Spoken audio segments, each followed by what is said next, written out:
Hello. Hello. Welcome to my first, off-stream recording. As you probably am aware, I'm Jake Asparagus. Oh lord. Oh goodness. I'm gonna turn this down on OBS a little bit. I think it's really loud. I can't tell. Let me explain why I'm playing this. So we're playing Joestar Struck today. This was brought to my attention by a friend today who was like it just sent me a video of it, and I was like, what if I recorded myself playing it and sent it to you? And I thought it would be really funny to do that, and I've decided to just straight up turn it into a video, I guess. I think this is gonna be a disaster. I think this is gonna be awful. I don't think the game is gonna be bad. I think I'm just gonna be I don't know. I think this is gonna be great. This is gonna be a great experience for the both of us, because this is a one-on-one experience, alright? It's me and you, dear viewer. I'm so afraid, okay? I'm just gonna get into it, okay? I don't want to click any of these buttons. I'm scared. I don't even know what this game's about. I'm going in fully blind. I didn't even know this game existed until today, a couple hours ago. So, okay. Let's just get started. As I walk up the slope, I'm trying not to drag my feet. Students are wearing the same uniform, are walking along the same incline, split into little groups and talking animatedly, even though it's so early in the morning. Why the hell are they so happy? This school has one of the worst reputations in the whole city. Hold on, I want to close my door. My shame for playing this is unlike any other. Okay. But I guess it takes a special kind of person to come to a school like this. The kind of person who doesn't care that they're going to a school designed especially for delinquents. Or maybe I'm just grumping. What? I can't. This is gonna be a nightmare. Grumpy. Mornings aren't my thing. Then I get a phone notif. I'm losing my voice already.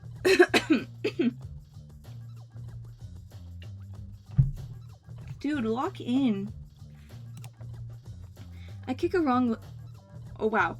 I kick a lot... I kick a rock along with me, going as far as to veer on my path when I kick it too far out of the way. All these kids be damned. This rock will be my new friend. It's not that I have the intention of not making friends at this new school, but starting a new school year in the middle of a semester wasn't going to be easy. Everyone's already gotten to their little friend groups, have already bonded. Not much room for a new kid, especially one who isn't even a delinquent. What is this storyline? Okay, I kick the rock a little too forcefully, and it skitters far ahead of me. I watch in slow motion as it zooms towards a storm drain. Plop. I just killed my one and only friend. Okay. Let me make sure it looks good. Okay, yeah, it looks good. Okay, so this is it, huh? I was expecting busted windows and weeds, maybe a little bit of ominous lighting, but it looks like any other school. The kids too, sure. There's more than a few crazy hairstyles, and most have taken... Oh my god! Dude, what the hell? And most have taken very generous liberations with the uniform, but they're not that bad. Guys, I'm gonna die. My phone just fell on the floor. What is going on? I feel like this is a sign I shouldn't be playing. No, I can't get weak. Even if I'm lonely, I can't let my guard down. If I do, the next thing I know, I'll know. Oh my... Lock in! I'll know. I'll be in a gang and committing petty crimes and arson. Gotta stay on my toes. Constant vigilance. Hey there. What the fuck is going on? I jump and immediately take on a defensive stance that I've seen in old kung fu movies. The guy laughs and looks me up and down. Whoa there, pal. I ain't looking for trouble. He seems nice enough. I ease my fist down. So I guess I was right to assume that you're the new kid, right? Mr. Jonathan told me you'd be coming today. Is it that obvious? Oh, that's not a bad thing. You're just a fresh face is all. He leans in. And your uniform's pretty, ordinary. Teen laughs.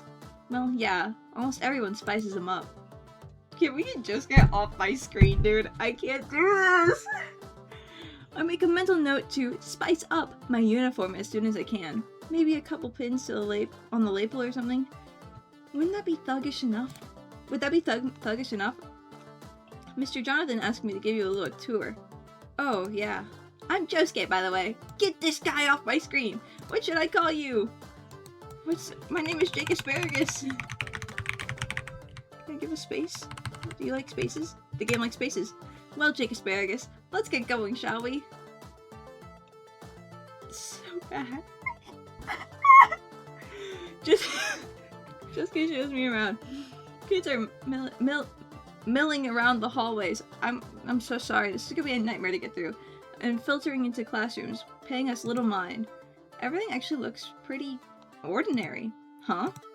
Nothing. It's just this place might actually be a little nicer than the school I used to go to. Well, you know what they say. Don't judge a book by its asshole alert. Wait, what? What the f- But before I have time to ask, a guy bounds up to us and wraps an arm around Josuke's neck like they're the best of buds. But by Josuke's face, I can tell that's most likely not the case. Boy, Josuke-chan, I can't do this.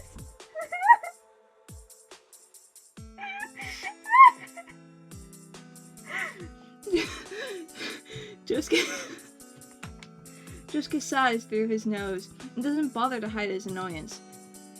I told you not to call me that. The guy pinches Josuke's cheek. And I told you to call me senpai, but you don't. This is what people call a stalemate, Josuke-chan. Josuke huffs and shrugs the guy's arm off of him. Shouldn't you be in class? Nah. Josuke scoffs. What do you mean, nah? Class isn't optional. It is when you have bigger fish to fry. I've been quietly watching the exchange the whole time, but now the guy's eyes fall on me. Speaking of fish I'd like to fry, I'm scared. I don't want this. He holds his hand out to me. I'm Joseph Joestar. Did you just call me a fish? Joseph grins before giving me a lazy wink. Please don't do that. Well, if you're a fish, then I'll be the one. Can we not? What the hell is that supposed to mean? Interpret it as you will. I'm scared. Wait, so are you the person frying the fish, or are you the water? Both? What? What is going on? Oh, and then there's a garage. Oh my god.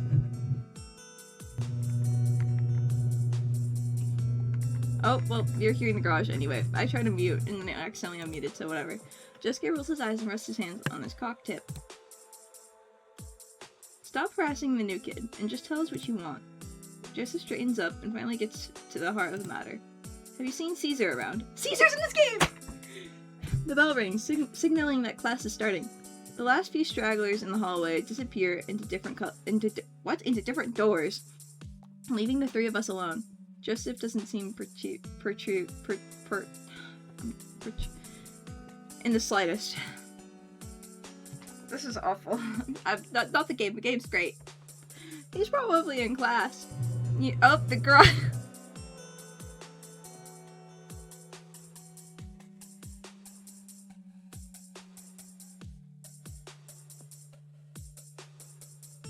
I'm genuinely not putting effort into editing this video. This is gonna be the scuffed experience that it's supposed to be. I don't even think I'm gonna finish her out. I might have to make a part 2, but he's probably in class. You know, like he's supposed to be. Like you're supposed to be. Joseph sticks out his tongue at Josuke playfully. Don't act like you don't cut class, Josuke-chan. Me and the new kid aren't fooled in the slightest. It's clear that Josuke is about to sputter some response, but the Joseph guy gives a hearty laugh and claps him on the back. I'm sorry, man. I'm only teasing you. You just make it so easy.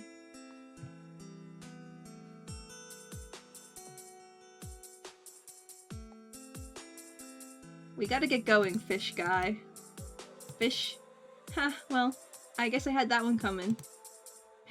He gives Josuke one last pat on the back for good measure before giving us a cheery goodbye. As he leaves, he calls back. If you see Caesar, tell him to meet me by the fountain or he automatically loses the race. The race? But his question is only heard by me. It's heard only by me, because Joseph is jogging merrily down the hall and turning the corner. Well, that guy is certainly something. Josuke laughs. Yeah, that's certainly one way to put it. But really, he's not a bad guy. He's just rambunctious. Yeah, that's a good word. He sucks in a deep breath and lets his cheeks puff out before exhaling. So anyways, let's get back to that tour.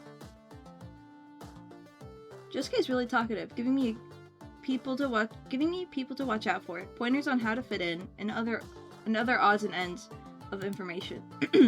He's quick to laugh and has a certain charm that makes me feel at ease. Well, that's our humble little school. I guess it's time to get to class now. Yeah, you're right.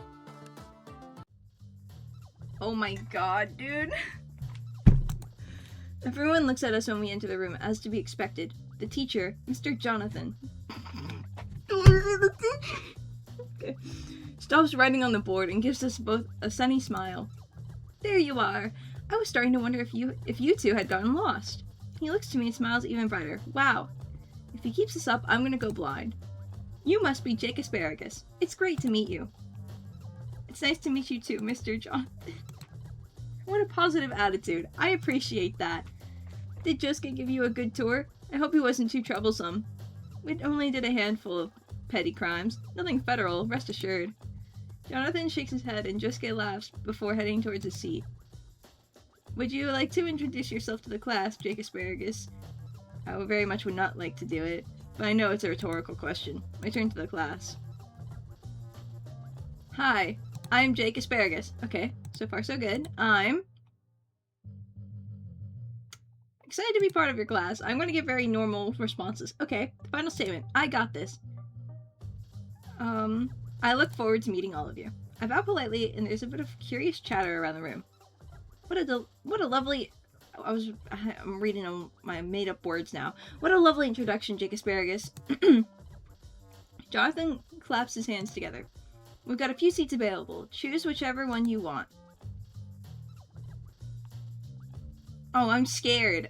If I were in a classroom, I would choose the very back of the classroom. Is this the front of the... I think this is the back. This would be the front, right? This would be the back? Or would this be the front and this be the back? I like this seat. No! I did it wrong! Oh well. There's an open seat right in front of the chalkboard, so I put my bag down and slide into the chair. The teacher seems delighted at my choice. Well, alright class, let's dive right in. To be fair, I should have figured that was probably... I don't know. The classroom's exactly like my old school. The curricular is the same, and I've actually heard the exact lesson that Jonathan's giving now. At this pace, it'll be another few days before he catches up with the material from my old class. That means I can just chill for the next school week, which is more than fine by me. Usually in a situation like this, I would take the opportunity to daydream and think about what I'm going to do after school, but being in the front of the class makes me think... being in the front of the class makes that a little hard. Besides, okay, no he's not, but Jonathan is a lot of fun to watch. He's not, but it's okay. It's clear he loves his job. He talks animatedly, often using his hands to explain and put emphasis on his words. I can't see the rest of the class from my seat, but I don't hear any of the usual whispering and nonsense that usually accompanies a lengthy lesson. Kids even raise their hands to ask questions, which Jonathan happily elaborates and explains. It seems that even delinquents aren't immune to Jonathan's passion and charisma. I wonder why he chose to teach at this school. I mean, he's obviously young, but surely with his seemingly natural skill at the job, he could have gotten a job anywhere he wanted. I could easily picture him giving the same lecture at a high-end private academy. Maybe he was one of those bleeding heart types that wanted to reform the troubled youth. Yeah, I can believe that.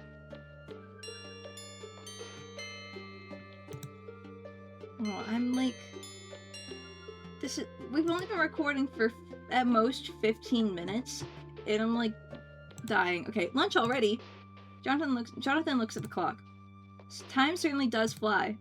I'll see you all in 30 minutes. The class waits for Jonathan's dismissal to get up. It's clear that they really respect the man. I get up too, uncertain of what to do. Lunch on the first day of school is always so stressful. Maybe Josuke will let me sit with him? Let's just go it alone. No, I don't want to seem clingy. I'll just tough it out by myself. Maybe it'll give the people the impression that I'm the badass loner type. That's not what I was going for. I'm not, of course, but a reputation like that seems like a good idea in this kind of school. I slouch my shoulders and put on a brooding face as I leave the classroom. I get a few weird looks, but like I had planned, everyone steers clear. Yeah, it's lonely at the top. God! Wait, is that Iggy? Oh my god. Mr. Jonathan had been mid-sentence as the bell peals through the classroom. He cuts himself off, looking a little baffled that the time has flown by once again. It looks like that's all the time we have today. As everyone gets up and starts filing the room in pairs and groups, I grab my own bag and stand. Jake Asparagus, would you mind staying back for a minute or two? I can feel some eyes on me from my fellow students, so I look down as I give a nod. Sure. I hang back as the class filters out. When the last student leaves, I'm completely alone with Mr. Jonathan. I can't help but notice again how freaking big he is. He could break me like a damn toothpick if he wanted to. But when he smiles like that, I can't imagine him hurting a fly. How was your first day? Is this really what he wanted to talk to me about? Huh. That's kind of sweet, actually. I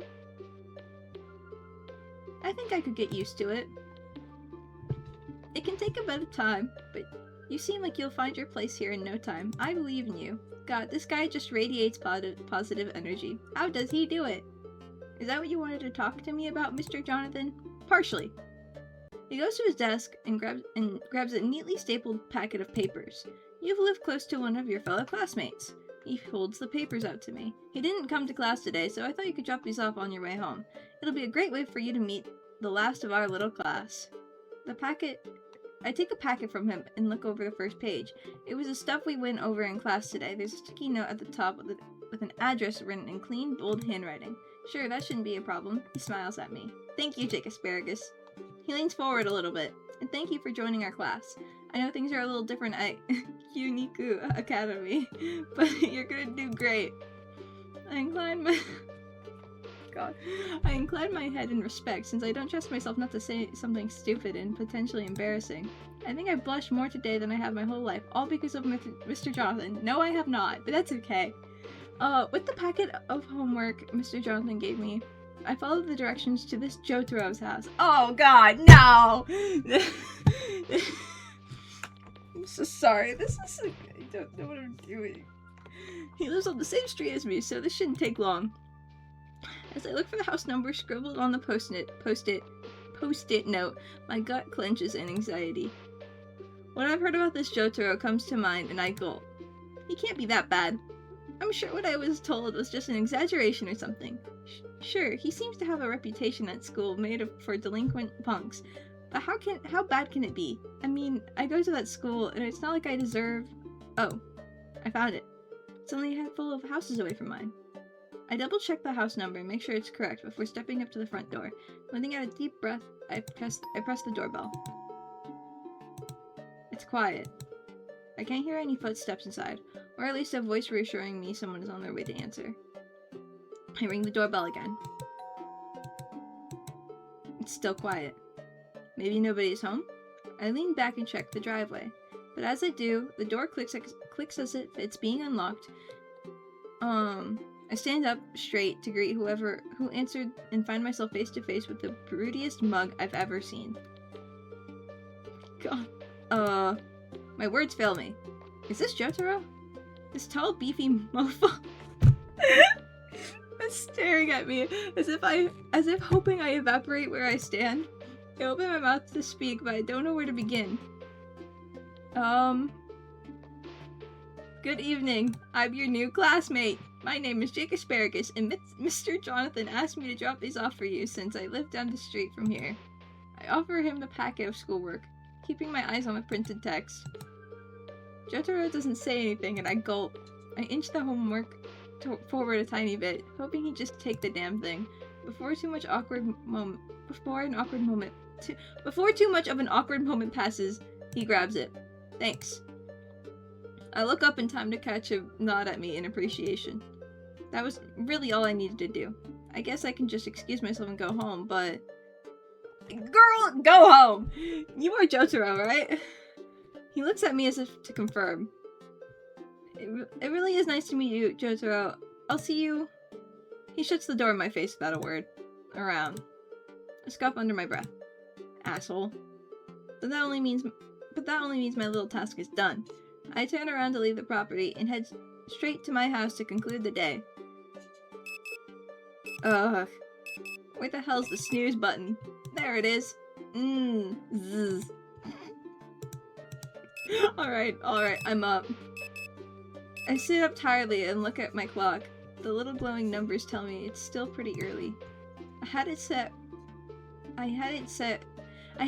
it early with the intentions of getting to school before everyone else and maybe getting to talk with Mr. Jonathan a bit more. But now that it's actually time to put effort into the idea, I'm not so sure. That snooze button is looking like a damned temptress. I don't really want to go talk to Mr. Jonathan, but,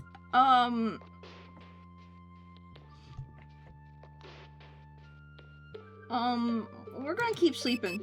I cave into my sleepy desires and smack the snooze button. My bed's so toasty. The morning started as per usual. I got dressed, ate breakfast, and was out the door with time to spare. Time for my second day at Gyuniku Academy. I considered picking up the pace to avoid the inevitable crowd at the school gates, but then I found myself standing in front of Jotaro's house. Go elsewhere! My eyes go from the front door to the curtained windows and out toward the street leading to the school. I took in a contemplative breath while thinking back to our interaction the day before. He definitely thinks I'm weird. I could make up for it and invite him to walk to school. But would he even go? I was told he frequently ditches. What if he's not even home? I shift on my feet, urging myself to make a decision.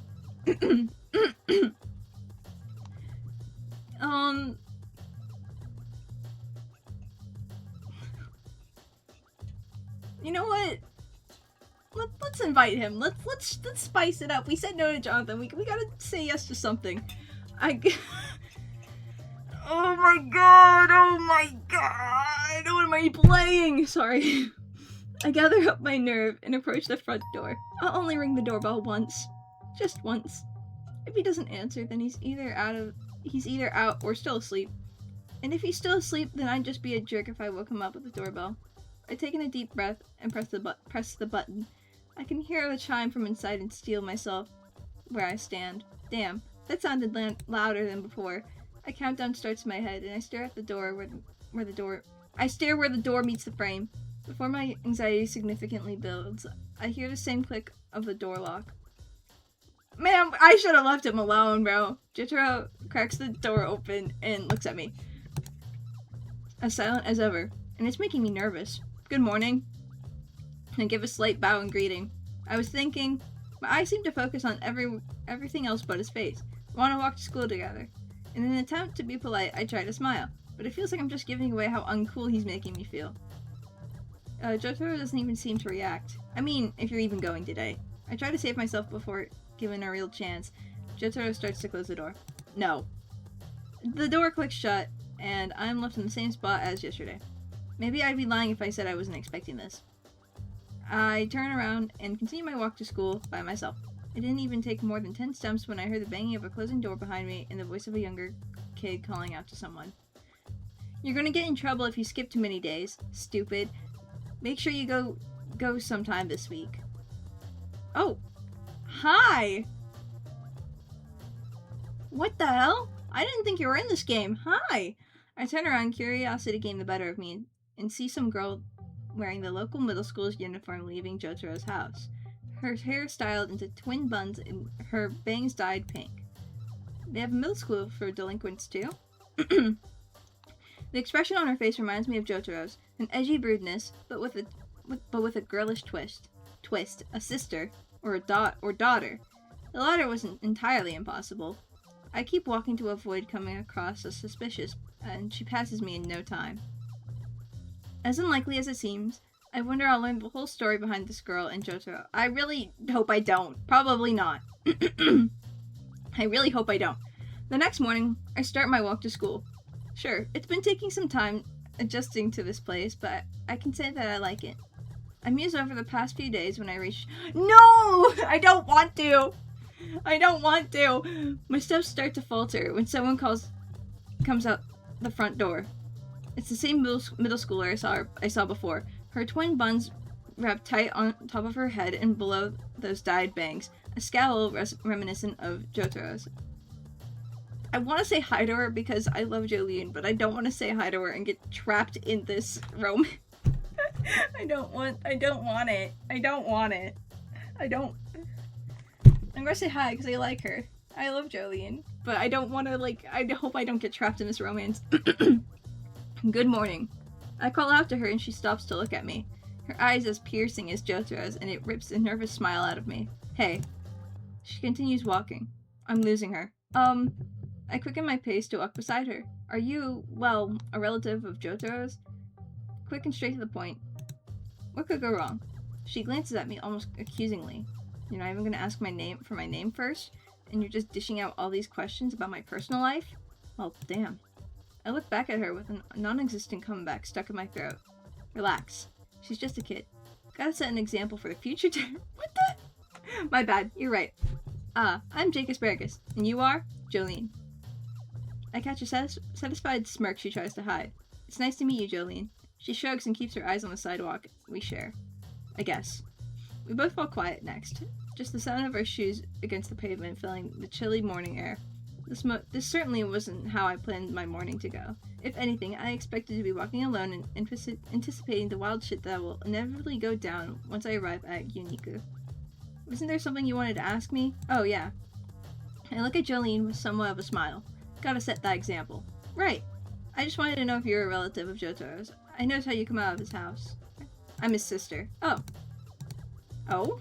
He has a sister. Talk about unexpected. It's not like that never happens to anyone. Right. It's just weird. I mean, considering Jotaro. You're weird. That's fair. Sure, you shouldn't generalize, but damn. Kids these days. I probably shouldn't even be talking. I don't really know him. So you're not... I'm losing my voice. I'm actually just straight up losing my voice. So you're not one of his friends? Nah. Does he even have any friends? Jolene is quiet for a moment. You know, I'm not really sure. You're his own sister and you don't know if he has friends? I shake my head and tisk my tongue. The girl huffed defensively. It's not like I know everything about him. He always keeps to himself. What do you know then? He has this hat. A hat?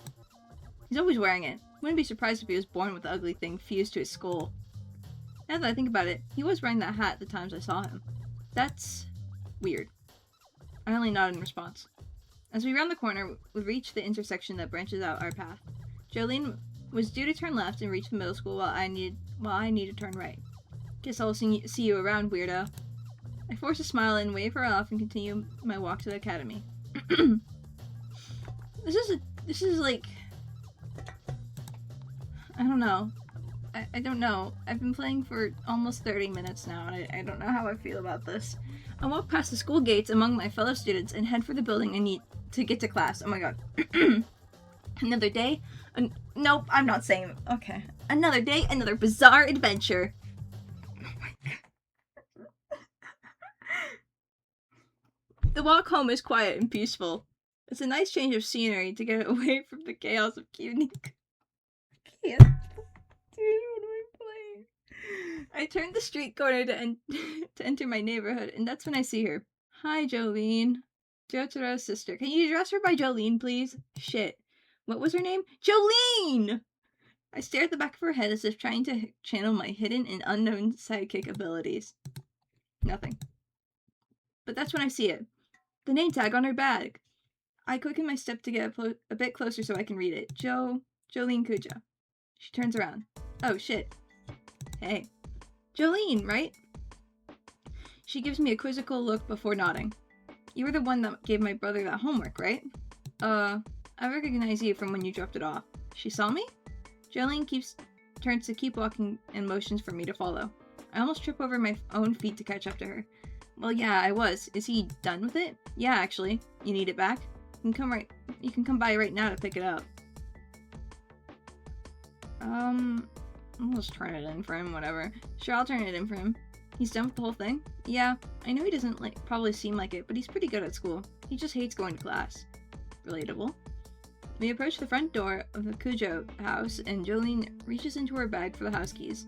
My brother is home, but he's probably asleep, so just hang out in the living room, and I'll go get him for you. Right. This is the path I've accidentally taken. I'm so upset that I took this path. This was not intentional. I step in after her, my heart having the audacity to skip a beat.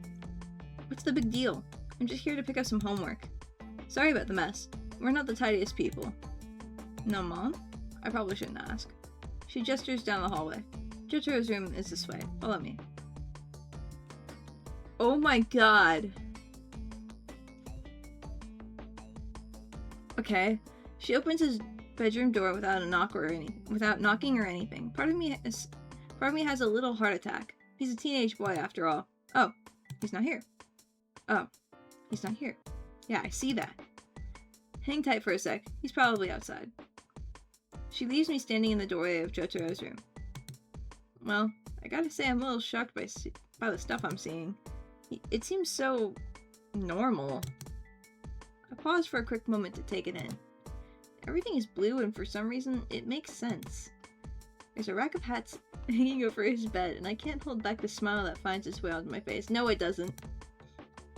I've only ever seen him wearing one of them, but it somehow makes sense that he'd have a whole collection. I can see a lot of the books he owns have to do with the ocean. Huh. Guess that's his thing? Once again, another unexpected thing about this guy that's throwing me for a loop. I sigh, accepting the fact that I probably have this guy pegged all wrong.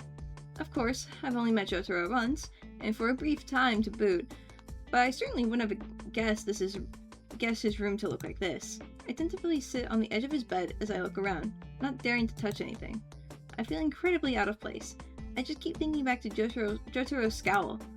Is he going to be mad that I'm here? My question is answered almost immediately as the bedroom door opens. No. I mean, I don't know what you were expecting, lady. I hop up from the bed, my chest tightening in panic. What the hell are you? Homework. Your sister, she said you were done with it. He steps closer to me, and that's when I can smell the cigarette smoke clinging to him. I am. You need it?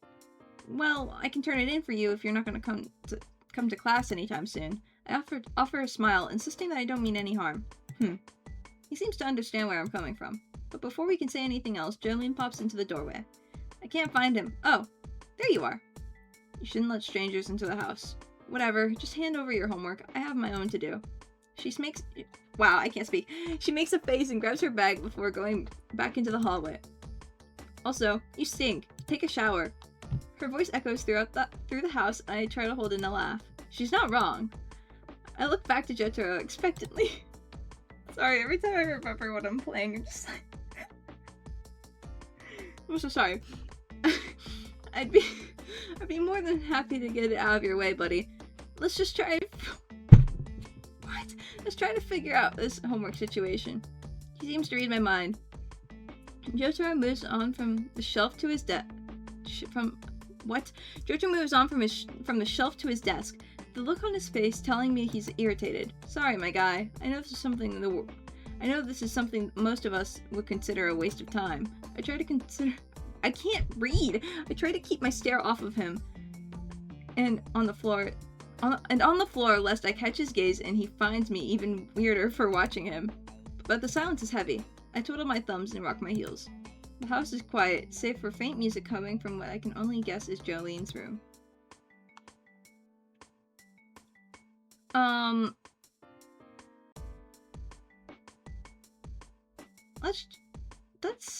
Let's keep quiet.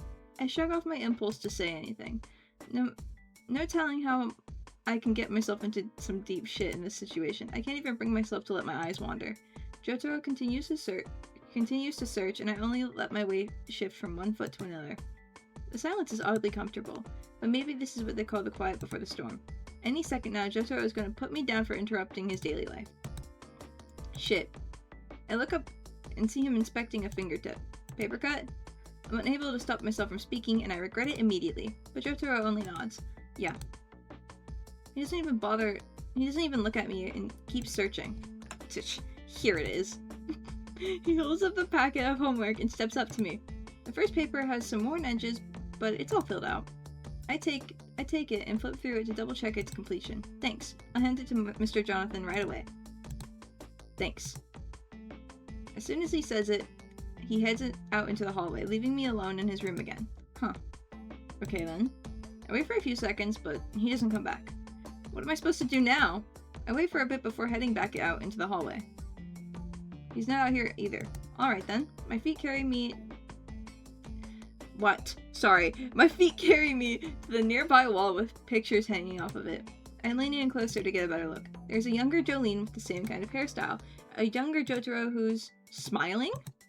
That's kind of hard to imagine now. I scoff at the thought. Still, I don't think I'd pass up the opportunity to see that. It'd be comparable to witnessing a cryptid with my own two eyes. But I'm sure no one would believe me. Hell, I don't think anyone would believe me if I told them that I somewhat befriended his kid's sister, actually went into Jotaro's house, and poked around for the sake of my own curiosity. I paused and momentarily considered just leaving. Jotaro seems like the type who would wring my neck if he caught me snooping around his house, but at the same time, it's not like I know the guy enough to say that for sure. I shrug to myself and move on to the next thing that caught my eye until I end up finding the kitchen. I only poke my head in briefly, taking note of the fruit basket on the counter. What? I'd be lying if I said family portraits and unripe fruit was exactly what I was hoping to find. While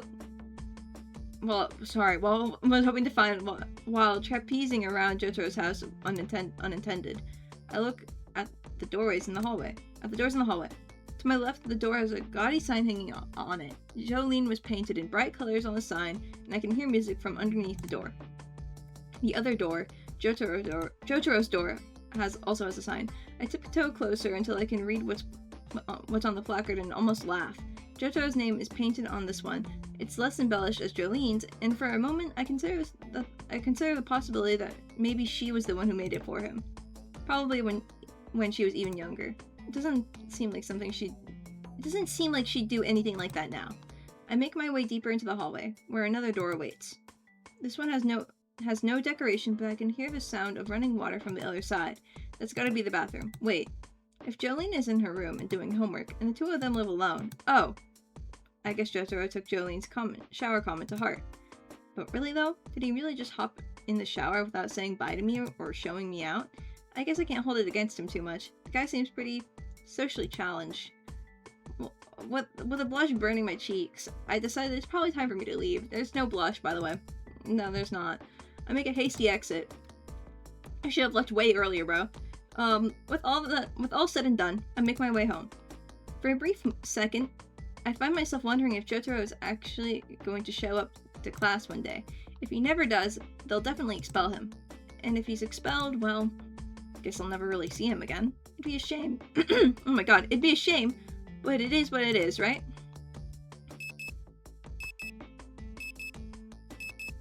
What did that say? I don't know what that said! Ugh. Part of me wants to take note from Jotaro's delinquent book and just not go to school today. I sit up with a sigh. Time to get ready, I guess. On my way to school, I pass by Jotaro's place. I can see that their living room light is on. I bounce on my heels, debating if I should invite Jotaro to class and risk annoying him. The curtains are pulled open, and I can see a bit of movement. I peek through the window, common decency be ashamed, and I see... Wait, is that? Aw, wait, that's cute. What I wasn't expecting. What I see wasn't what I was expecting. Then again, I didn't know what I was expecting. Jolene is sitting on the floor with Jotaro behind her, hands in her hair as he delicately styles it. They seem to be talking. About what? Hell if I know. But it seems like such a natural interaction. It brings to mind the possibility of Jotaro doing this for her every day. The thought warms my heart. It was so unlike the image of Jotaro I've held onto for so long.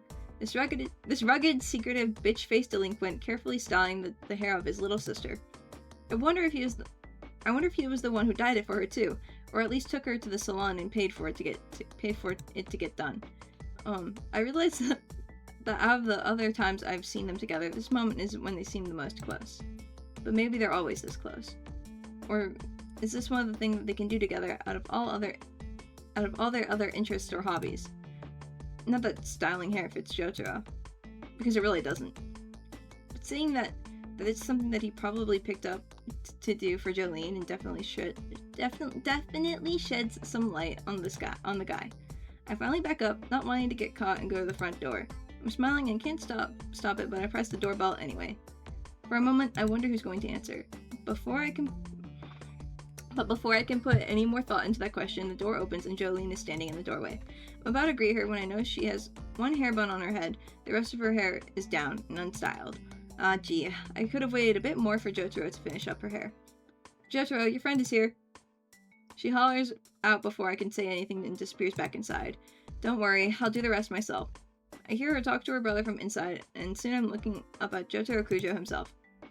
Jotaro just looks at me. Any hint of softness I saw minutes before had turned hard and sharp. I guess I can't really expect much else from the guy. What are you doing here? School.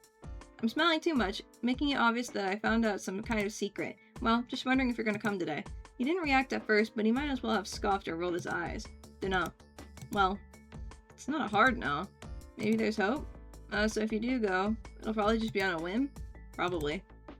Such a man of little words. Then again, I suppose I should be grateful for the handful he's given me so far. Well, I guess I'll just go. I was gonna ask if you wanted to walk together. I start to fidget on my feet. Being stuck under his gaze always seems to be daunting, considering he's so hard to read. But he says nothing, as if he's expecting me to continue. But if you haven't made up your mind, I'll just go. Don't want to be late. I force a laugh that seems more pained than anything, and with a quick nod, I'm turning on my heel and leaving the property. I continue down the sidewalk, processing what just happened. It's a no-brainer that I don't know much about the guy, and what I witnessed only proves that further. Jotaro has only ever been pretty evasive. He always seems to want to be alone. He never says much of anything.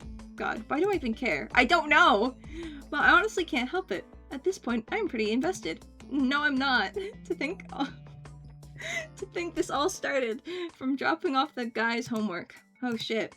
What about my homework? I know I finished it last night, but did I put it all in my bag before I left? I stopped walking and quickly unzipped my bag, finding the notebook that held my latest assignment was missing. Without even letting myself process another thought, I turn around and run back home. I walk into class as ready as ever to take on the day, but a new sight pulls my attention toward the back of the class. Jotaro is sitting in his assigned spot, feet propped on the desk and hat pulled over his eyes. Is he asleep? And more importantly, is that really him? Here? At school?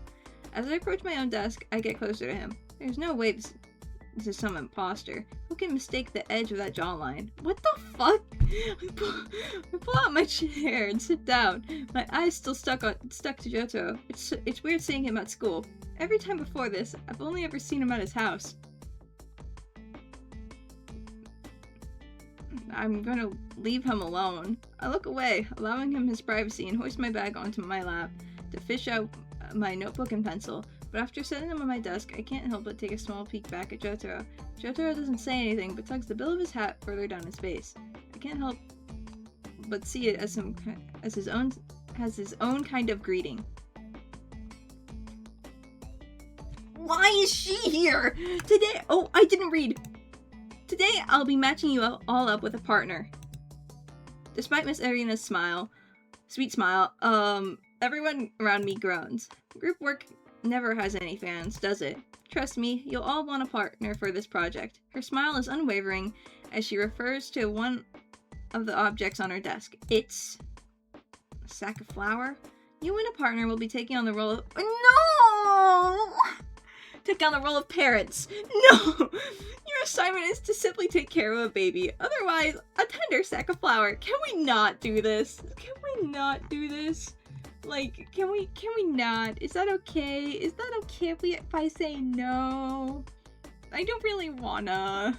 She picks up the flower and cradles it in her arms as if it were an actual baby. Some students laugh, already deciding this project will be no sweat. The atmosphere also lightens up, with most of us thinking it'll be pretty fun. No, it won't. Of course, it could be a nightmare depending on who ends up becoming your spouse. Oh! God. You will be spending today's class time meeting with your partner, naming your child— No, I don't want to do this. Naming your child and dressing it up. Miss Arinas sits down the flower baby and looks around at some paperwork on the teacher's podium. I've already divided you up into pairs, so listen closely for your name and who you will be working with. Please, please, please don't do this. I lean back into my chair, anticipating my fate. Whoever I get stuck with, I'm sure it won't be too bad. If it's someone who's a stickler for their grade, it'll be more than free to handle this project how they want. But if it's someone who couldn't care less, I can afford to step up and make sure we both pass. Jake Asparagus. I lift my head to give her my attention. Oh boy. JoJo, no!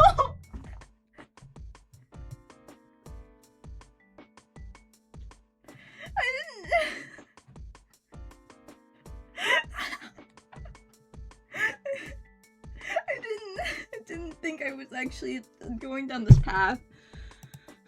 Jotaro Kujo. Wait, really? I look over to Jotaro and he just nods at me. If he's already dreading this project, I don't blame him. He definitely most likely thinks I'm strange. But it's not like we're strangers. Miss Arena finishes up reading her list of pairs and turns us loose. One of you come up and fetch your baby. I also have other materials for you to decorate with. I turn back to Jotaro and he's already getting up and heading towards the front of the class to collect what we need. I can't tell what he's picking up, but he's soon making his way to me, arms full of miscellaneous craft supplies. We're not gonna possibly— Oh my god, sorry. We're not possibly gonna use all this, right? Maybe he had me in mind when he gathered them. Do I look like the crafty type? He nudges an empty seat closer to me, and he sets the stuff down on my desk. What are we naming it? I don't want to name it. Is it just me, or does he seem a little enthusiastic about this? I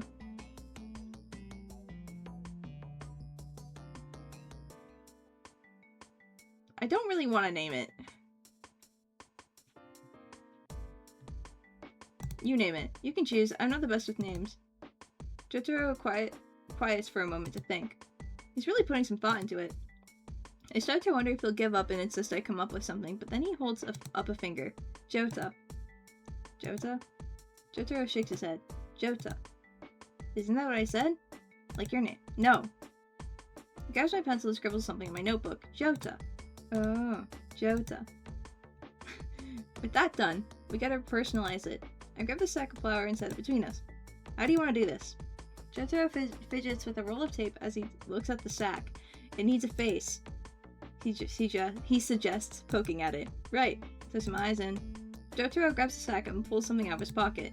It's a cigarette. Okay. I don't try to stop him and only watch. What the hell is he doing with that thing? Jotaro tears off a piece of tape and attaches the cigarette onto the flower baby. There's its mouth. Okay. He secures it with more tape and grabs one of the markers he brought over to draw a crooked smile. The cigarette is placed perfectly between its lips. Okay. I only look at it, stumped beyond words. I guess. Yeah, that'll work. Now it just needs eyes. Jotaro gives me the marker.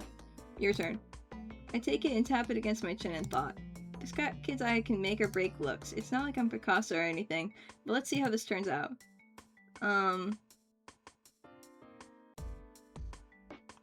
Virgil's scary eyes. Maybe I used Jotaro too much as inspiration, but after doodling the eyes, I kept the marker and showed to him. Look, Jotaro looks a little grumpy and maybe too serious, but let's just say that's because you're the dad, and so, of course, some of your features show up. Jotaro scoffs and crosses his arms, but his expression softens with amusement. What about you? What features does the kid get from you? I don't like this. I don't like this. No. My dazzling personality, of course. No. Now that the baby has a face, the both of us seem pretty satisfied, so I get up to return the rest of the materials. As I sit back down, Miss Arena speaks up. Before class ends, decide who is going to care for your child during the first week. You'll be switching up parenting duty every week until the end of the project. I look to Jotaro and pat the flour sack. I'll take Jota for the first week. Is that okay? Jotaro nods before adjusting the cigarette he taped on. Sure. This means you'll be coming back, right? At least when we have to trade off. He pauses and looks at me. It'd be a dick move to start teaching school again and make me a single parent, let's be real. Yeah, I'll come back. He nudges the baby closer to me and tugs on the bill of his hat. This is terrible. I'm like, this is not... Every time, like, a scene changes or something, I always pause and tab out because I just need a second. Like, oh my god. Okay, we haven't even been playing for like an hour, guys. We got probably like another hour left.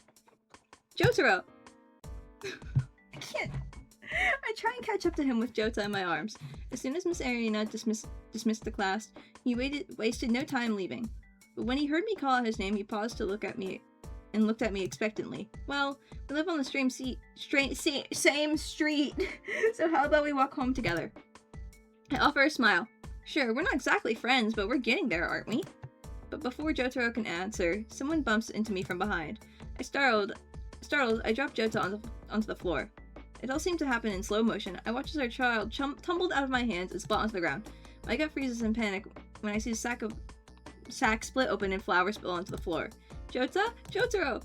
I look up, but he's gone. Students walk by either laugh or express their sympathy, but I fall to my knees and try and scoop the flour back into the sack. What a perfect start to this goddamn project. It hasn't even been an hour and my baby is dead. I should probably just hit up the market later to buy some duct tape and more flour to fill Jota. The bell rings and it begins with lunch period. It's Jotaro's turn to take Jota and babysit, but I haven't seen him all day. Of course, it's possible that he ditched class. Old habits, am I right? But he did say he'd be here. At any rate, he doesn't show up today. If he really doesn't show up today, I'll stop at his place and just drop off the baby. God, it sounds like we're divorced already, and it's only been a week. With Jota in my arms, I set off in search of Jotaro. Yeah, you picked I was gonna say you picked the gay one, but like, it's Jotaro! I didn't mean for this to happen. I have no idea where to start, but I gotta try. My knees? What? My search takes me outside on a hunch. I look from left to right as I walk through the campus. Maybe he's behind the building, being a stereotypical delinquent. I walk right into something or someone, and it sends me falling back into the ground. My parental instincts kick in, and I hold Jota tight against my chest. This only means my arms aren't free to break my fall, and my ass feels the brunt of the impact. Motherfucker. I tense upon feeling the pain of a hit tailbone. My apologies. Oh my god! I look up and see a head of red hair. He's holding out his hand to me, and I take it. With his help, I get back on my feet. Huh. This guy looks familiar. Why does Kakyoin look familiar to you? Thanks. No need to thank me. I was the one who knocked you down. He offers an apologetic smile and looks from Jota to me. Ah, you're Jotaro's neighbor, aren't you? And his partner for home ec? Whoa, who is this guy? Yeah, how'd you know? I take a step back and he seems to notice my rising suspicion. In response, he just bows his head in greeting. I'm Kakyoin. A friend of Jotaro's. Wait, so Jotaro does have friends? Oh, I'm Jake Asparagus. Did Jotaro not tell you that? Not at all. He's only described you to me. I'm actually looking for him. Anyway, I'm actually looking for him. It's his turn to take Jota off my hands for a week. I hold up the baby. Kakyoin holds in a laugh and points behind me. He's taking a break behind the school there. Once you see the dumpsters, keep going and you'll run into him. So I was right. Gotcha, thanks. I wave goodbye and pick up the pace as I head to where Kakyoin indicated. The smell of wet garbage welcomes me the closer I get. There's no way Jotaro is willingly spending his time here, but I walk past the dumpsters, as Kakyoin said, and pick up on cigarette smoke and pause. Jotaro? I call out, not expecting much of a reply. Hey. I look over in direction of his voice and spot him sitting on the ground and leaning against the wall. He's looking at me with a lit cigarette between his lips. Oh, hey. I stand awkwardly, waiting for some kind of response, but he only snuffs out the cigarette in the dirt and lets out a soft sigh as he stands. Sorry for disturbing your peace, I guess. We're going to do the second one. You're certainly not getting any Father of the Year awards. Well, you're certainly not getting any of the father year awards. I put a hand on my hip for dramatic effect. The last thing Jota needs is a deadbeat dad. Deadbeat, absolute, good for nothing dad. Okay, can we not, like, shame him? I hold in a laugh and force a glare at Jotaro, but his expression darkens and I see his hand tighten into a fist. Shut the fuck up, you stupid bitch. I'm sorry! He turns to me, his glare full of legit contentment. Contempt? What? Hold on. He turns to me, his glare full of legitimate contempt. There we go. My chest tightens in panic, and I grip onto the edges of the flour sack. Wait, I was just kidding. I was just kidding. It was a dumb joke. I step back, fearing he'll lunge at me. Just get the fuck out of here. I'm sorry. Like, I'm sorry. Jotaro turns his head away as if he can't stand to look at me. Sorry. I think I'm free. I think I'm free from... I think I just freed myself. I quickly set down Jota on the ground and turn my heel to leave him be. As I make my way back to the main building, the bell rings to signify the end of lunch. I pick up the pace and head back to class, my mind lingering on Jotaro. I really don't know much about him, do I? Despite everything, I don't have much of a grasp on who he is. For one, he's hard to read. For another, he seems really guarded. And of course, that can change the more I spend time with him. But will I really have a chance? Will he give me that chance? I don't think he will. I think I fucked up good enough. Okay, that was not really on purpose, but it kind of was, because I knew he would react bad. I can feel the weight of oh my god, I can feel the weight of the thoughts he inspires hang on my shoulders. And they keep following me all the way into the school building. What are you writing? I think that's like later. As I make my way to school, I see a familiar hulking figure about 100 feet ahead. Jotaro! He pauses and turns around, giving me the chance to catch up. Morning, where's Jota? He refers to his school bag and we start walking together. Safe and snug. Seriously? Is that how you take care of a baby? I can't be too mad though. It is safer in a bag than if he were to carry it around. Sorry, I just clanged a battery into a can. How was the babysitting duty, by the way? Did Jolene ask about it? Jotaro only shrugged. I just left it on the floor somewhere all week. Actually, I thought I lost it this morning. The apathy in his voice felt more than genuine. He really couldn't give a shit about this project, huh? I don't really want to argue with him. I'll just say honestly same. I can't help but laugh, however. Part of me wonders if he regrets coming back to school. Honestly same. It's probably for the best though. Handling a sack of flour too much probably wouldn't end well. We continue to walk in silence, a pleasant sense of comfort and ease settling on my shoulders. Sure, Jotaro is intimidating in more ways than one, but I think it's safe to say that he and I are all right with each other. Maybe friends is overestimating things, but we're certainly not enemies. The day carried on as always, and eventually the bell rang to let us know that lunch was over. Now the last class of the day, and that only means one thing. The baby project has come to an end. I left Jota with Jotaro for the day. While making my way back to class, I keep an eye open for him. It wasn't until I turned the corner that I spot him. He seems to notice me too, and we make our way over to each other. I can see Jota in his arms and... Am I smiling? Why? I press my lips together to hide it, and when we're close enough, I begin to speak and throw my hands out to wave. Hey, how was the kid? But while I try to start some friendly conversation, I miss how Jotaro began to give me Jota. Mid-wave, I knocked the flour, wow, I knocked the flour sack out of his grip and smacks it into the ground. God, I'm struggling now. Again, the flour inside spills out, much like how it did the first day. I let out a shriek of panic and dropped to my knees. I've killed him! I've killed our baby! We failed. We failed as parents, as students, as responsible human beings. I ignore the other people around me as I try desperately to scoop the flour back into the sack, picking up bits of dirt and stray hairs along the way.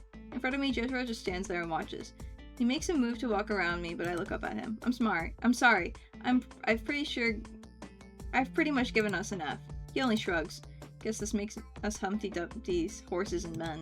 What the fuck? What? Why would he say this? Since we can't put them back together again. His joke catches me off guard and I let out a laugh. Since we can't put them back together again. I can't help but smile as I finish cleaning up the best that I can. But that's not how it goes. Jotaro looks at me as if asking for answers. I get up, flour dusted all over my uniform. It's the king's horses and men. All the king's horse and all the king's men couldn't put Humpty back together again. He seems to ponder this as we walk into the class together. Why does that, like, okay. Okay. I offer a smile, feeling as if maybe things will be okay after all. Whether we fail or pass, it was still fun. Was it really? Miss Irina wasted no time at giving us our grades as we walked in. She instructed us to sit with our partners and only took a look at the state of our flour sack before jolting down our scores as she traveled through the classroom. As expected, Jotaro and I failed. Even as Jotaro was sitting on my desk, flour was still leaking out.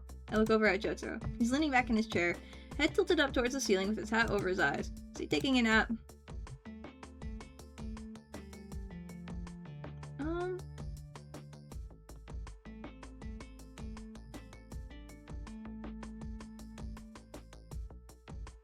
Extra credit. I decided to let him be, and I raised my hand.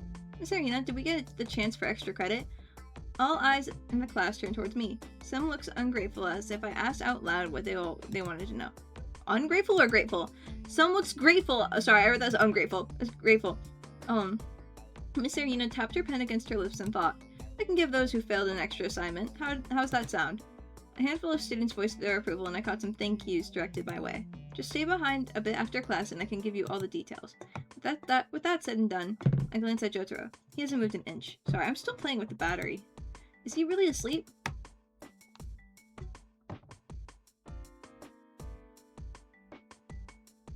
Well, like, I don't want to, like, bother him. So but if...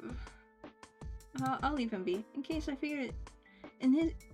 he is, I figured it's best to leave him. If you really care, you wouldn't fall asleep anyway. Okay, well, that's not what I was thinking, but, like... Here lately, Jotaro has been coming to class more often than not, but it makes me notice his absences even more profoundly. Today was one of those days, and for some reason, seeing his empty seat in the back of the classroom puts me in a weird, melancholy mood. Mr. Jonathan walks in, and the chatter in the classroom dies down. He takes attendance, and I can't help but notice that he's in a really good mood. Well, maybe not the best. That's not the best way to put it, but good seems to be his permanent state of mood. He seems excited about something. Mr. Jonathan rushes through the morning announcement before taking a deep breath and beaming at the class. Last but certainly not least to discuss is, he pauses dramatically, the class field trip. The students erupt in excited chatter, and Mr. Jonathan waits a few seconds before speaking up again. This year we'll be going to the beach. More excited chatter. My first thought is Jotaro. Does he like the beach? Even someone as gloomy as him probably hates the loud, bright, crowded atmosphere. Still though, I make a note to tell him about the trip. Who knows, maybe he'll surprise me. As Jonathan goes over the specifics of the trip, I find myself planning out how I'll bring it up to Jotaro. If I play my cards right, I might just be able to convince him. I'm gonna fuck this up. I go straight to Jotaro's house after school. I've been rehearsing what to say for hours now, but as I walk up to this door, I'm drawing a blank. Probably just side-eyed me and closed the door in my face like he did in our first meeting. It didn't make it any easier knowing that, though. I raised my hand to knock. I lower it. God, this is stressful. Shake asparagus. Oh, it's Kakyoin.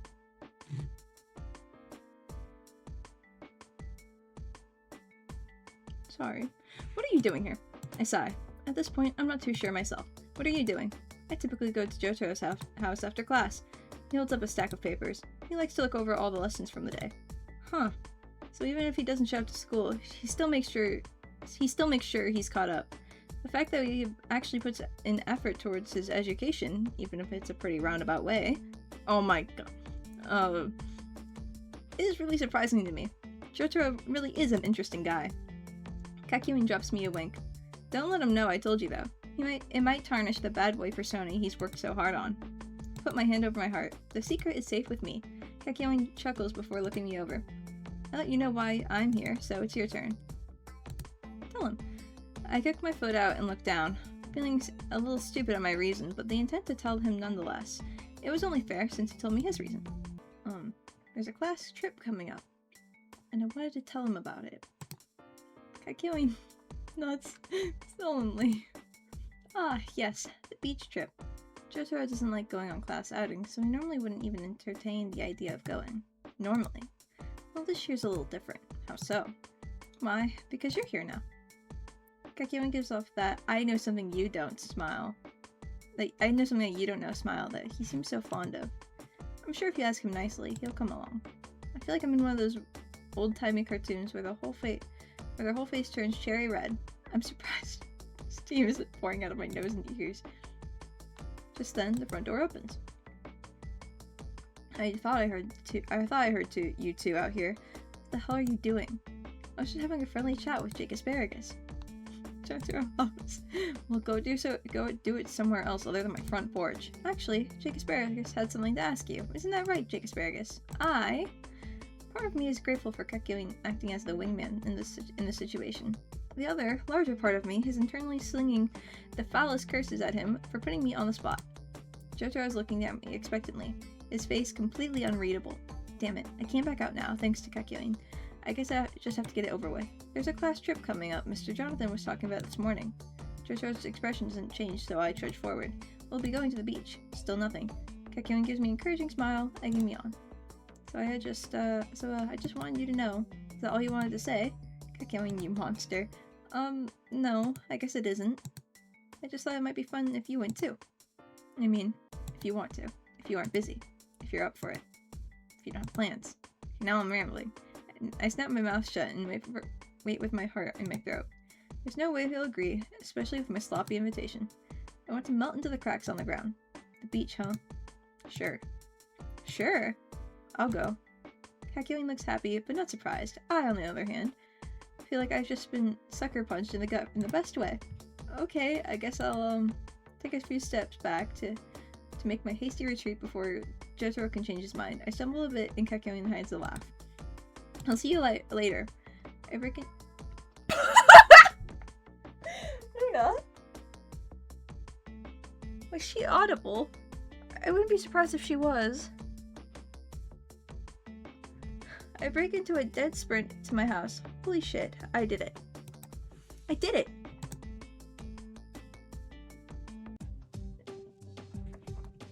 I don't know what that says. Ah, the beach. I take in a big deep breath. Well, it doesn't say deep there, but that's okay. Gotta love that ocean air. A lot of the students have dispersed, but Jonathan raises his voice to be heard over their excited chatter and the crash of the waves. Don't go too deep into the water, and stay close enough to see me. Other than that, be kind and have fun. There's some cheering, and a couple kids make a beeline to the ocean. I watch them with a smile before turning in a small circle and squinting. Where's Jotaro? We haven't talked since I asked him to come, and he wasn't at the train station with the rest of the class this morning. I know I shouldn't have had my hopes up, but damn if I'm not a little disappointed. I sigh and consider hunting for Josuke, but decide against it. My mood has been dampened, and I don't want to ruin his fun with my gloominess. I guess I'll just stay out in the sun and hope the UV rays don't... Oh my goodness, and hope the UV rays bake my brain. I find a nice empty spot in the sand and plop down. I guess I should have realized he wasn't coming this morning, but part of me was hoping that he had taken an earlier train. Yeah, right. Like something like that would happen. Just because I had been counting the days down to the trip didn't mean Jotaro felt the same way. I pick up a handful of sand and sift it through my fingers. I'm such an idiot. Hey. I turn my head to the voice. I'm a little peeved that someone is bothering my soul and lamenting. But my tune changes immediately as I see who it is. Why is he wearing that? What is this? Jotaro. I jump up and brush off my shorts. I thought you weren't coming. I already said I'd go, didn't I? Yeah, I guess you did. I just figured you slept in or forgot something. Or something. Jotaro shrugs and looks out at the water, seemingly done with the conversation. We both take a seat in the sand and enjoy the light breeze and the warm sun. Can we not get him back on screen? Can we please keep him off screen? It's hard to wrap my head around the fact that Jotaro actually showed up. And if Kakyoin wasn't bullshitting, it was because of me. I wonder what made me so special. I covertly I look covertly over at Jotaro and see that he's pulling something out of his jacket pocket. It's flimsy, blue, and folded into a square. He finds a little plastic nozzle as he wraps his lips around it before exhaling. The blue thing crinkles and expands a bit. A few more puffs and the thing is inflated. Jotaro caps the nozzle and turns it to me. I brought a friend. Oh, it's a fucking... Okay. Oh my god. What's his name? I haven't really thought about it. Why don't you name him? Jotaro's spirits are unusually high today. And with how I'm feeling right now, I'm thinking it's contagious. I tap the dolphin on the nose. I dub thee Johto the Second. That works. Oh my god, he's blushing. Like I'm like some sort of emotional chameleon. My face heats up too. He looks towards the water. It's so stupid. Today's a good day to be at the beach. Yeah. One whips around us and pulls out. Okay, okay. I follow his gaze to the waves and watch as they crash over each other, and the foam pushed against the sand. It's pushed against the sand. Yeah, it is a good day. We're quiet for a long while, letting the seagulls and the waves do the talking for us. Jotaro breathes in the salty air before sitting the dolphin down. He looks at me for a second before taking off towards the water. I watch his retreating back. I'm not sure if I'm supposed to follow him, so I decide to watch him from a distance. He plows into the shallow water. I'm not quite sure how to help you with that. Thank you! Dude, I can't. When the gentle waves lick at his tanned calves, he searches around for a while, taking small steps with his head down studiously. What's he looking for? I smiled to myself. Jotaro really does like the beach. I honestly figured he wouldn't be into it, considering the loud, obnoxious people and the unrelenting sun. I use my toes to play in the sand as I pass the time and watch Jotaro. He picks up a wad of seaweed before tossing it to the side and continuing on. He's really getting into his private little treasure hunt. A beach ball rolls over to me and I pick it up. What is he wearing? Oi! Over here, Jake Asparagus! I put the ball over my head and give it my best throw. The wind catches it and Joseph still has to run a distance to retrieve it. Can't say I didn't try. I look back at Jotaro and he's crouched down to look in the water. A minute passes and I figure that he's found whatever he was looking for. I make my way over to him, but I stay on dry land, just out of reach of the waves. Okay, this is actually kind of cute. I actually like this a lot. He must feel my presence because he turns his head and look at me before turning back to whatever he's entranced with. I found a sea star. Oh? I crouched down too, for solidarity. I've only seen a few of them in my lifetime. I call them starfish, though. What did he say? Sea star, okay. A lot of people call them that, but they aren't really fish. They're echinoderms. I'm sorry. I'm so sorry. I'm so sorry. I said that so wrong. I'm so sorry. Don't flame me. Sea star is more accurate. I like the sound of sea star better too. It does have a prettier ring to it, I'll give him that. Jotaro goes back to quietly watching his spindly new friend. I'm so sorry. I'm at the point where I'm so tired I don't remember what big words sound like. His face looks so soft right now. I feel honored that I get to see the sight of him. I have a feeling that not many people do. I stand up and take a few steps into the water. It's a little chilly, but it's a lovely contrast to the beating sun. I crouch down again beside him and peer into the water. Below the wavering surface is a starfish, a sea star, right next to a clump of swaying seaweed. It's beautiful. Jotaro hums in agreement. I'm glad you came today. I say it kind of quietly, and when Jotaro doesn't respond, I figure the sounds of the ocean carry away my voice. But then, in a tone matching mine, Jotaro speaks. I'm glad you thought to invite me. I smile down into the water, but for some reason I feel a little sad. Jotaro probably isn't used to being invited to go places. His personality can be a little rough, but when you bother to get to know him, he's a good person. I'm sure a lot of people don't bother, though. I wish I could show... What? I wish I could show those assholes this Jotaro. The one content to watch a sea star with such a tender face. At the very least, I'm happy I'm one of those few people that has the privilege to see this side of him. With a content sigh, Jotaro stands. I'll be right back. I stay in the water when Jotaro leaves, just watching the seaweed push and pull the current. It's almost hypnotizing. If it weren't for him, I wouldn't have noticed the little sea star hiding amongst the deep green vegetation. I'm glad I got the chance to see it. I got up and wade out of the water. I'm a little annoyed as the dry sand clings to my feet. I have intentions to find Jotaro, but he finds me first. He's returned with his dolphin and 2 popsicles. I don't...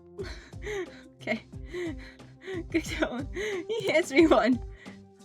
I didn't know what flavor you like. Hope sea salt is okay. I've never tried it, but I'm so thrilled that he brought me back something that I don't care what it tastes like. He could have brought back a charred stick and I'd cherish it. I take it and we both lick at the treat silently. It's interesting. The salt is definitely noticeable, but it's also very sweet. I decide that I like it. I'm not making a sound. Jotaro grunts and makes a weird face when he's about halfway done with his treat. Are you okay? Brain freeze. His answer catches me off guard and I laugh. Jotaro looks distraught, though, so I collect myself. Press your tongue against the roof of your mouth. It looks skeptical, but does it? It's gone. It's a nifty little trick my friend taught me. A friend taught me. That's really useful. I nod and we look back out at the ocean enjoying our treats, in the company of one another. Alright class, start gathering your things. I can't believe it's already been 4 hours. The sun has started to dip in the sky, and I know in another hour it'll be dark. Time sure does fly when you're having fun. Do you have all of your things, Jake Asparagus? I nod and give him a smile. I had a lot of fun today. Yeah, I did too. It looks like he's about to say something else, so I stay quiet. Is it just me, or does he seem a little nervous? We should hang out again sometime. Just the 2 of us. Holy smokes! Did he really just ask me to hang out?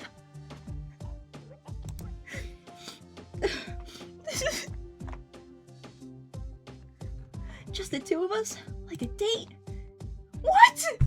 That's what you want to call it. So would you like to? Now that the initial shock is worn off, I'm quick with my answer. Yeah, absolutely. Jotaro nods, obviously pleased with my answer, but to skip to my step, we follow our classmates off the beach. August. That says August. As I approach the building, I can see Jotaro's hulking frame standing outside. I'm 15 minutes early. How long has Jotaro been here then? He spots me and makes his way over. I already got our tickets. You didn't have to pay for mine. It's not a big deal. I'll buy us lunch then. He shrugs. I have the feeling that when the time comes, he'll insist to pay for that too. Well, whatever. I don't mind being spoiled by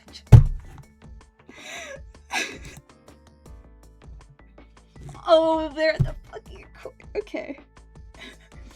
Okay. There's a little group of people surrounding the glass, quietly oohing and awing as they watch the fish lazily zoom around. We approach the booth and the employee gives Jotaro a chipper smile. Back again, Kujo-san. What am I playing? Jotaro nods. So he's a regular here. I guess I'm not all that surprised. He holds out his hand without being asked, and the woman stamps it. He looks back at me, and I step forward to give her my ticket. Jotaro had been blocking me from the view, so the employee looks at me with shock. Oh, you've brought someone with you this time. He nods again. Is this your first time here? Yeah, it is. I'd offer to give you a tour, but Kujo-san here probably knows the place better than any of the workers. She holds out her stamp, and I give her my hand. She presses it against my skin, giving us both a bright smile. You two have fun now, you hear? We bow our heads and politely make our way into the aquarium. It's pretty busy. Even with Jotaro keeping his strides short, I have to struggle not to lose him among the crowd. A group of people cut in front of me and I move around them. I can see Jotaro's hat, but he's a bit further up ahead now. Jotaro! Sorry. I don't know. We both wade through the people until we meet again. Be careful not to get lost. Sorry, it's just so crowded. Is it usually like this? It has been for a while. Since the birth of Miyako. Miyako? You'll get to meet her soon. Holy shit, he's smiling. Whoever this Miyako is, he's obviously fond of her. Now I'm pretty excited too. I can't wait. She's just passed the bioluminescent exhibit. Shall we? I smile wide and follow him. Jotaro sure does know his stuff. When we started, I was reading the little plaques.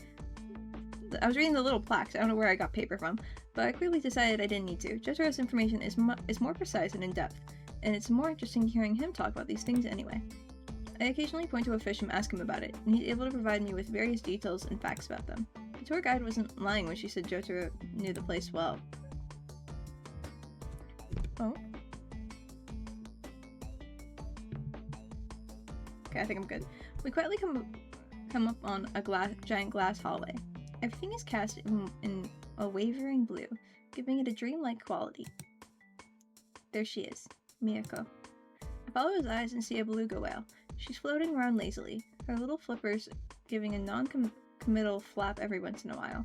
It's obvious that she's still young, but even still, she's huge. Wow. We quietly watch as she moseys through the water. It's almost surreal seeing her move. Isn't she beautiful? I've never heard a beluga whale called beautiful before. I always thought their heads looked like a doughy, half-risen biscuit, honestly. But Jotaro's awe has affected me, and I totally understand what he means. She is. People stop and stare at her before moving on, but Jotaro and I stay a long time. We make our way back to the front of the building. I feel a little disoriented, like I've just woken up from a dream. That was a lot of fun. I had fun too. We should definitely come and visit Miyako again soon. We could ask Kekyoin to come too. ... Yeah. He seemed a little reluctant with his answer. Or maybe not. Do I know? Well, I'll see you on school on Monday, Jotaro, and thanks, I can't speak, and thanks again. He nods and we both wave goodbye to each other. I really do hope we get to do this again. Who knew aquariums could be so fun? End of Fish and Friends. That was the end?! Wow, guys, I did it! I got an ending!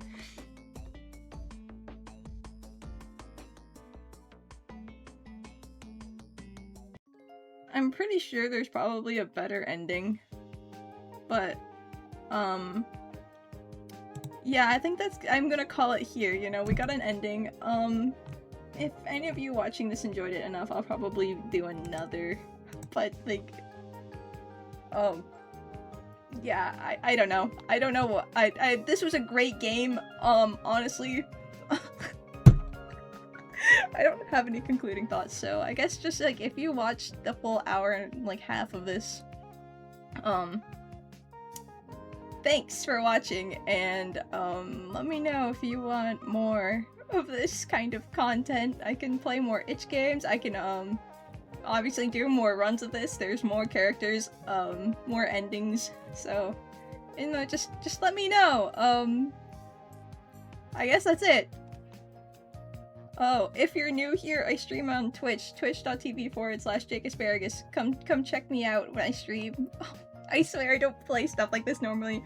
Okay, have a good day everyone, and I'll see you next time.